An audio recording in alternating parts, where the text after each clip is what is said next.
Hello, this is Glowstring Theory. I'm doing a tutorial for behind the back weaves and eventually fountains, as per request by Flowing Mark. So this is actually my second time making the video because the first time was crap. The most important thing when it comes to learning behind the back stuff is having complete control over hands behind your back. It can be really daunting at first because when you first start, your hands are just like all over the place and you have no control. But I promise you, after a couple 10 minutes of just playing around back there, you get an idea of kind of how you need to move your wrist, how you need to hold your fingers and everything to control your glow sticks or your poi the way you want them to. So I guess the first thing that we're gonna learn is just the weave. You're gonna learn this, and of course the same thing, reverse. And you're eventually going to turn that into this, which is like a waist wrap fountain. Sorry, I tend to gradually step closer to the camera. Hopefully I don't do that in this video. So what we're going to do is, it would seem like a 2-beat would be easiest to learn first, but I actually think the 3-beat is easier to learn, so that's what I'm going to teach you. It's just like if you do a 2-beat versus a 3-beat, the 2-beat tends to feel more natural in front of you if you're at all an experienced stringer. At least it does to me and everyone that I've met, just because it flows better. So that's what I'm going to teach you in behind the back. I'm not even going to teach you 2-beat. Once you can do the 3-beat, I'm sure you can figure out 2-beat, but I'm not going to waste time teaching you that because it just, I don't feel it has any merit. Okay, so the first thing I'm going to have you do is you just want to take the poi or the glow stick or whatever and just swing it. Hopefully you're familiar with wheel plane, wall plane, and we're not going to use ceiling and floor plane, but you get the idea. So you're going to spin it in wheel plane forward and then swing it around behind your back and do a loop.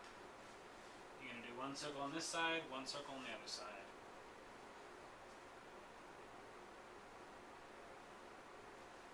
When your hand on this side of it, your hand should be facing palm down as it spins around. On this side, you'll be kind of palm up, like almost doing this kind of motion, except not as much arm motion. You should eventually be able to do it almost entirely with your wrist, like that. But you want to just keep practicing this over and over again until you can do it just without thinking, without any difficulty whatsoever.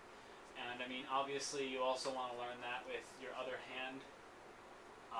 You want to learn that in reverse, with both hands. It's just like when you were starting to learn 2-beat and 3-beat. You want to get the individual motions down really, really well before you try to do anything. But you really want to get both the forward and the reverse down well immediately. I know when you probably learned the 2-beat initially, it was fine to just know forward, and then you learned the 3-beat, and that was okay because you were kind of trying to learn the forwards 3-beat, and then you might not have learned reverse 3-beat till I don't know when later. But when it comes to behind the back, I think it's really a lot better to just learn them both at once. I don't know why, but I feel like most moves behind the back, you're not going to do them unless you can flow into them well, and you can't flow into them well if you don't have good control behind the back. And control is the most important thing. When you first start, it's going to be crazy. It's going to be like, things are going to be bouncing around behind your back. You will get used to it. You'll be able to control it a lot better. Okay, so once you can do this side plane cross really, really easily, and notice my hand is tracing kind of a figure 8 shape. I'm doing this the best I can behind my back, but I don't know what it looks like, so I don't know if I'm doing a good figure 8, but it's the same as you would do in front of your body. See how here I'm tracing a figure 8, I'm doing the same thing behind my back. You need to too. So once you can do that, forwards, reverse, with either hand, then what you're going to do is you're going to take both at once, and just like you learned when you were learning 3-beat, that you're basically going to do whichever one's up, that one is going to be the one that passes over. So up, over, up, over. Same way you learned 3-beat. You're doing the same thing as a 3-beat, except you're doing it behind your back. When you first start, you may be inclined to kind of do this kind of thing because you don't want to like hit your back while you're stringing. Because believe me, when you first start, you will be hitting yourself in the head, in the back, all kinds of crap like that. You might actually want to shorten your strings so that way you don't hit yourself so much. But it's okay if you start out leaning like this, because that will go away as you get more control. And mostly that's just because you're only doing this and you're not going all the way across your body. It's really important that you have no problem getting your arm all the way across your body without feeling awkward. So here, in front of your body, you're kind of tracing in an infinity symbol or a figure 8, and your other hand is following. You're doing the same thing behind your back. Oops, sorry, that was a 5-beat. Didn't mean to throw that in. So 1, 2, 3 on one side, 1, 2, 3 on the other side. The best two things I can say are, number 1, watch my motions really carefully in a sec and compare them to yourself in like a mirror, and just even without any strings in your hand, just try to really get the motions down. I'm going to do them behind my back real quick, so that you can kind of see. First with the ploy.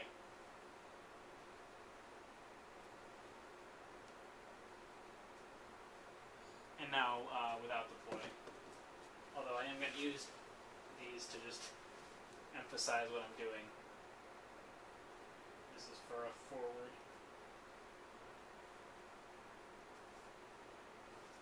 So you're going to be doing the same movements as with your regular 3-beat weave, except it's just going to be behind the back using those,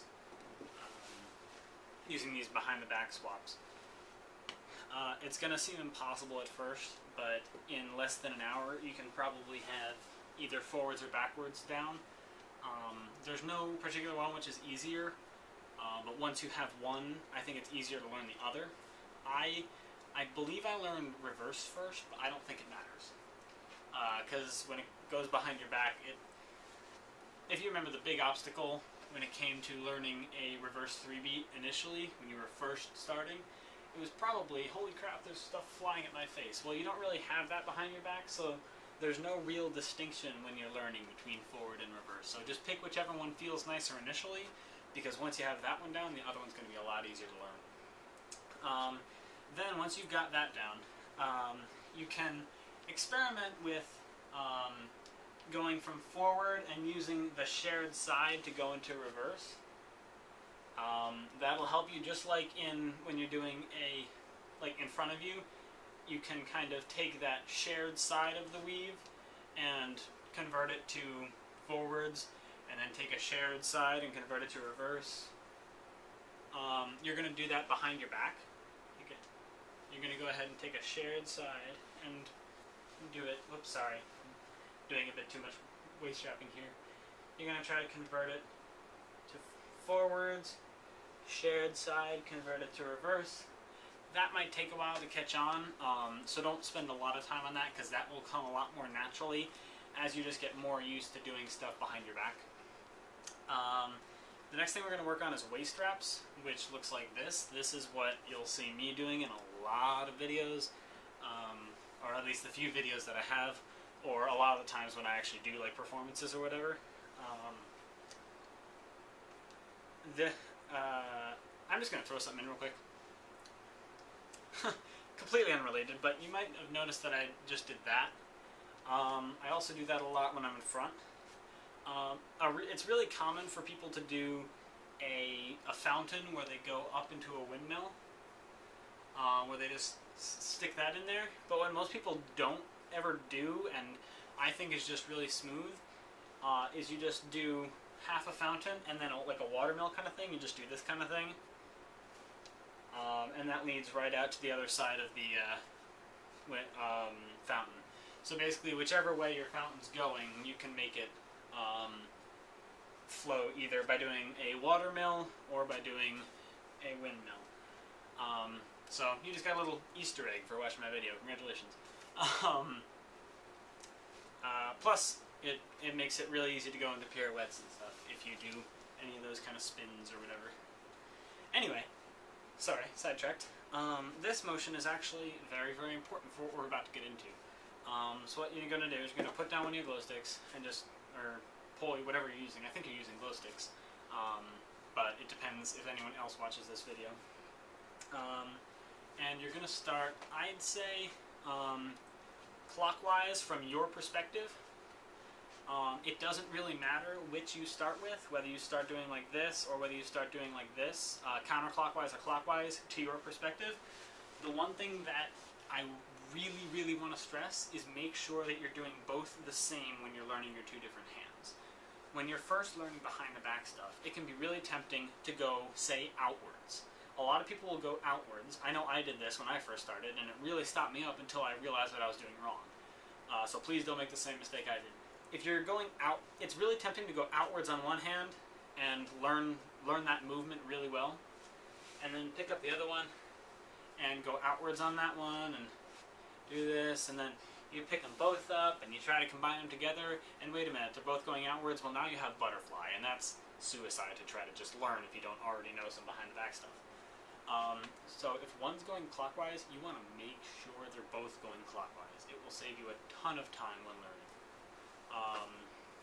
Because if you start out, it really messes you up. So start out, say pick clockwise to your perspective or counterclockwise to your perspective. It doesn't matter, whichever one feels more natural to you, and get that down on each hand. Get it. You want to be able to do this part, right? Where it's just a watermill.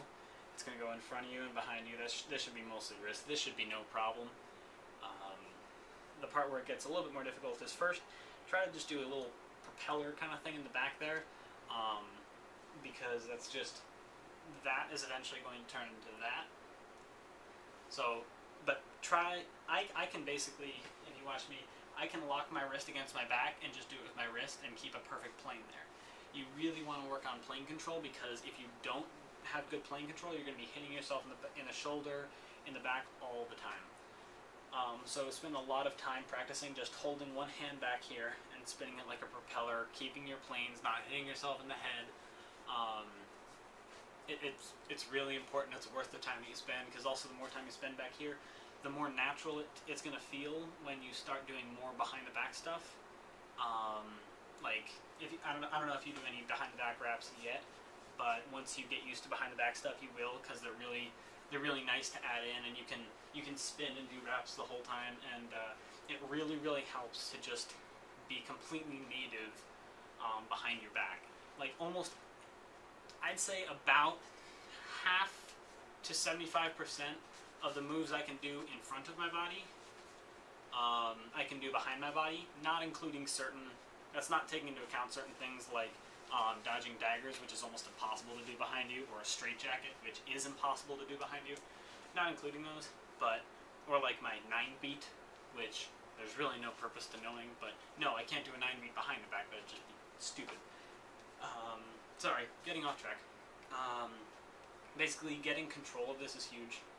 Control is absolutely imperative when you're learning behind the back with both forwards and reverse, and with both hands. It is like the most important thing.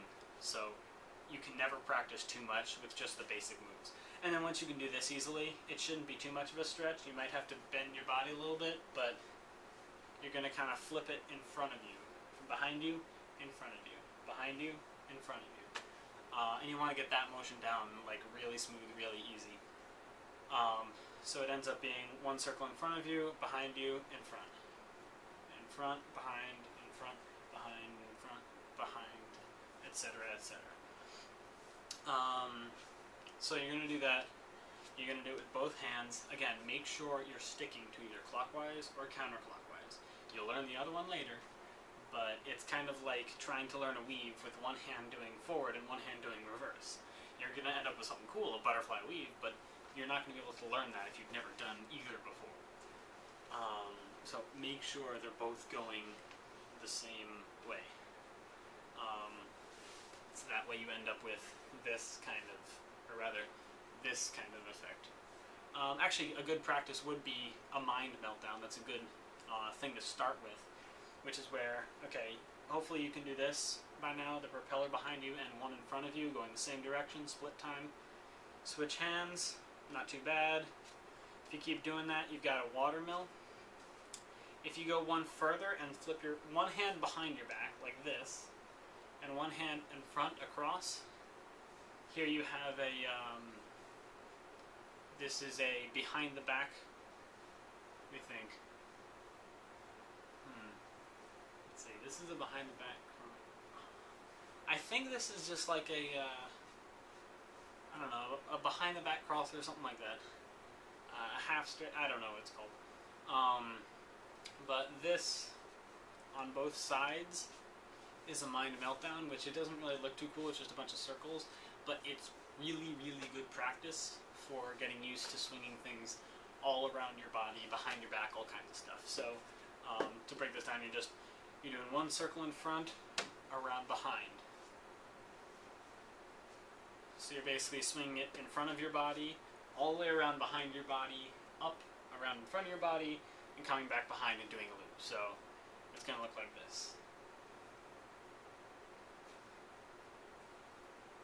Or reversed like this, where it's doing a circle behind you, and back, and front, and behind.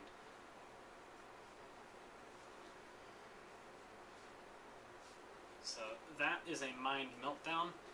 That's what I actually first learned. That's the first thing that I ever did that got me into messing around with stuff behind the back. It really helps with control. Another thing that's really going to help you in getting good at these things, these waist straps, is something called a half straight jacket, which, believe me, it's not a third as hard as the real straight jacket. The real straight jacket's a bitch, and I still haven't got it right yet. Or at least not perfect, but the half straight jacket, actually, let me think. Okay, so this is a half straight jacket. This is when one of your wrists is tucked under one of your armpits. This isn't too hard to do in any direction with any hand. This isn't actually what's important. It's actually a behind the back half straight jacket, which it can be tricky at first, but I think you can catch on to it pretty quickly. What you want to do is be spinning one back here and one back here, and you're actually, I don't know how to explain this. Let me think.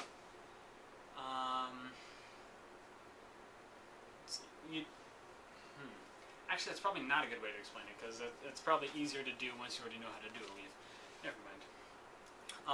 So basically what you want to do is you want to take, say your forward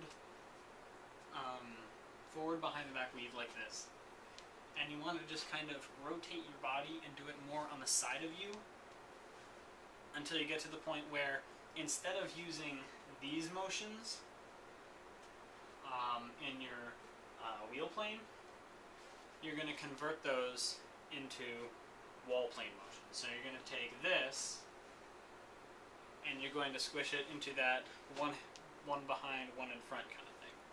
It's just like when you take a normal, like a forward weave, and you kind of turn it into this side thing that you get a lot when you do fountains. That's what you're doing, but behind the back. So this is a behind the back wall plane weave. This is a 3-beat and occasionally a 5-beat when I mess up and throw it in. And then once you're gonna also then practice with these going the other way, you're going to practice these motions, just these basic things, the propeller, all that, and you're going to get it the other way. So then you'll be able to take your reverse 3-beat and kind of, oops, oh, sorry, bad example. Or rather your forward 3 beat, I guess. Forward 3 beat? I don't know what it is. But you're going to be able to take one of your behind the back 3 beats and put it on one side, and one of them will basically slide it into place on the other. And then you'll get used to doing all kinds of spins and crap like that. But that's the basics. Really the biggest tip that I can give, the biggest 2 tips. Number 1, on the parts of the video where I'm turned this way doing the motions, practice those motions over and over again. It's the muscle memory that counts, and get really, really used to doing this kind of stuff, and like that. Get really good at it. Even if you're just holding a glow stick, you can't really spin or something, you don't have a lot of energy. When you're watching a YouTube video, just pick up your glow stick and just do this over and over again so that you get really, really used to the motion. Behind the back stuff will hugely expand your moveset. It's really great. I think that's just about it. Oh, hit my elbow, damn it. I think if I have any last tips. I don't think I do. Don't rush it. Keep your strings a bit short, because if your strings are too long, then when you're learning, you're going to hit yourself right up here on the top of the back a million times, and it will hurt.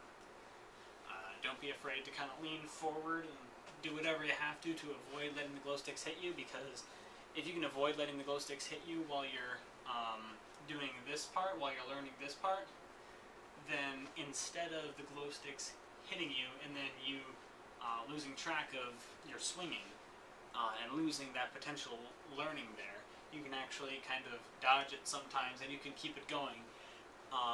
And sometimes you'll realize that you have the motions down. You have the glow sticks swinging the right way. You're not crossing over all the way or something. So dodge the glow sticks if you can. Keep them short enough that you're not hitting yourself, but long enough that if they're too short, you're not going to be able to have control over them. They're going to be swinging too fast. Hopefully this helped. Comment, let me know if it was helpful at all, or if there's anything you want clarification on. Sorry this took me so long to get out. Finals week and everything. Keep on stringing. You're awesome. PLUR.